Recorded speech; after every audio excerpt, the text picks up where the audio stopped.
Welcome to Business Nigeria. I'm Yemisi Landre-Ido. The data released by the National Bureau of Statistics is still generating reactions from many Nigerians, and it shows that the Consumer Price Index, which measures inflation, fell for a fourth straight month in May, dropping to the lowest in a year to 16.25. Well, this is as growth in prices of most goods except food eased. Inflation slowed to 16.25% from 17.2% in April. Inflation remains above the upper end of the central bank's target band of 6% to 9%. The Bureau stated that food inflation increased by 19.27% year-on-year in May 2017, down by 0.03 percentage points from the rate of 19.30% recorded in April. On a month-on-month basis, the food sub-index increased by 2.54% in May, up by 0.50% points from 2.04% recorded in April. Now, the Bureau says the rise in the food index was caused by increases in prices of meat, bread and cereals, fish, potatoes, milk, cheese and eggs, as well as vegetables such as tomatoes. Well, joining me via Skype now to discuss this is a research analyst, research economist, Kunle Ezun. Many thanks for your time, Kunle. Yeah, thank you for having me this afternoon. Yes, we seem to have a positive trend with this decline in inflation, but it's yet to be replicated in food prices. What's your reaction? Okay, I think the first thing we need to acknowledge here is the fact that we've seen a consistent drop in the inflation rates. This is the fourth consecutive month that we've seen. Well, again, I think we may not see a concurrent reflection of the drop of the inflation rates on the food that are sold on the street. But because I think the perspective that we need to bring into it is the fact that inflation rate actually, the CPI actually measured a rate of change over a period of time. And that's why we talked about the year-on-year and the month-on-month. Basically, what we have seen in the past was the fact that we had exchange rate featuring into the calculation of the rate, and made to skyrocket to 18.78 that we had in December. But because we have seen the stability in the exchange rate, that's why we've seen a relative drop in inflation rate. I would think that this will continue over a period of time. But to begin to see the impact on the food and services that are provided or that are priced on the street, it may take a little while, and this we expect to see a major drop. In other words, if we're now at 16.25, before now we used to be at 10 points at 12 plus level. So for us to begin to see the impact and the reflection on the food services on the street, perhaps we need to get back to we want to see like 10-11% and see more like a stability in exchange rate that are major factor in the food basket that are priced into the CPI. So for people to begin to see the impact, to begin to enjoy the fall that we have seen in inflation rate, we need to see a major drop to like say 10 to 11%. All right. Begin to see the impact. Yes, Kunle, we know that the trend in Nigeria is that when something goes up, it's usually very difficult, especially when it comes to food prices in the market. We are hopeful that it can get back to that 10-point thereabout that we actually wanted. Yes, but the CBN is still doing more, and this time is moving against inflation as it plans to mop up about 200 billion naira in a special open market operation. That's OMO. And what's your reaction to that? Do you think that's a step in the right direction?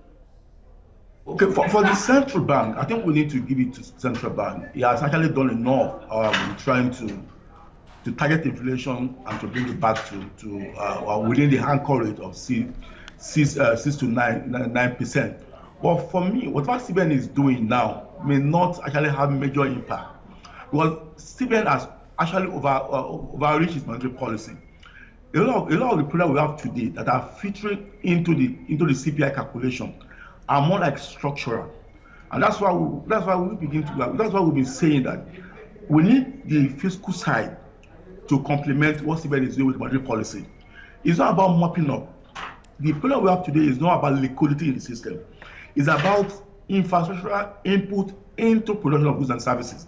We talk about good road, we talk about power. A lot of companies, a lot of industry that produce goods that are priced on the street will tell you that they spend they spend money that are into power, right? And even transportation in getting those food to the city.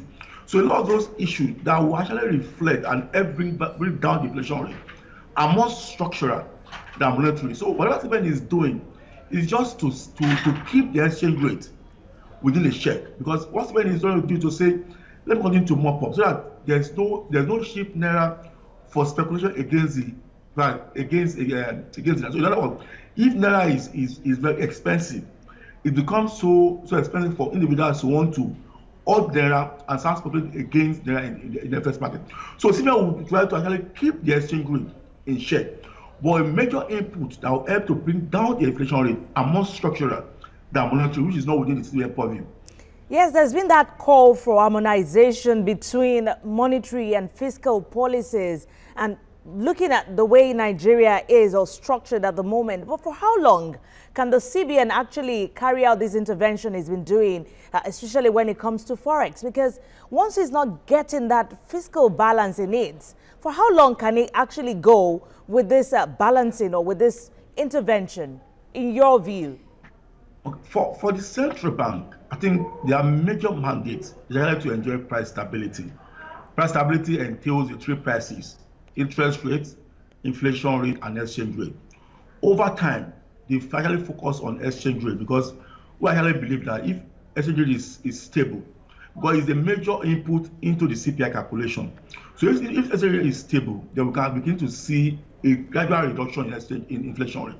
And if you remember vividly, major reason why we have the inflation rates rising so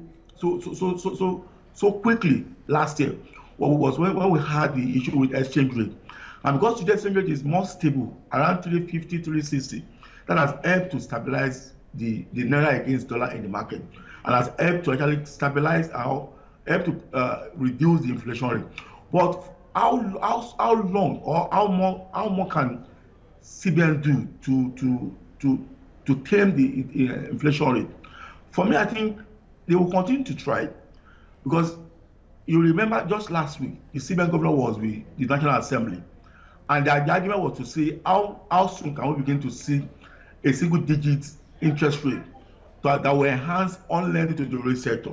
And CBN government did say that as far as they are concerned, they will only be disposed to reducing interest rate if inflation rate get to 10 or 11%.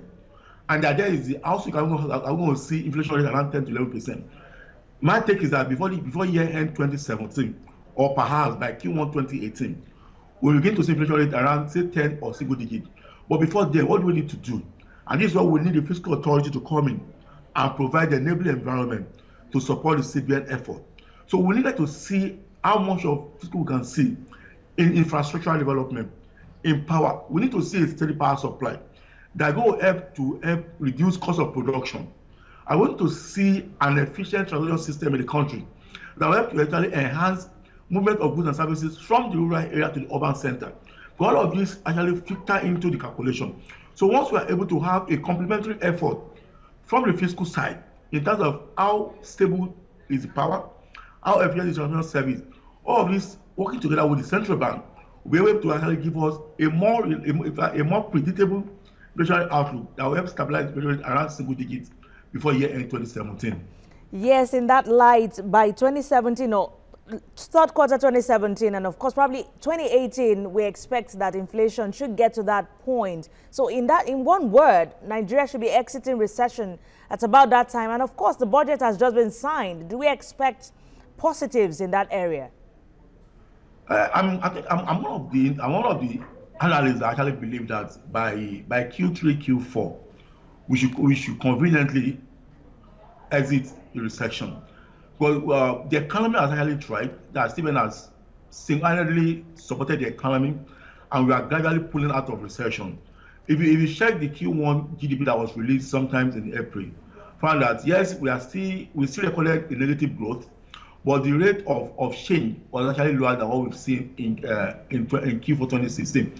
So if all things work as we all plan, if we begin to see the kind of support that we have seen from central bank, in terms of access to FS liquidity for the SMEs. Because my take is this: for us to quickly move out of recession, we need to keep supporting the SMEs. Because most economies that have jump-started their economy out of recession have actually done that through the SMEs.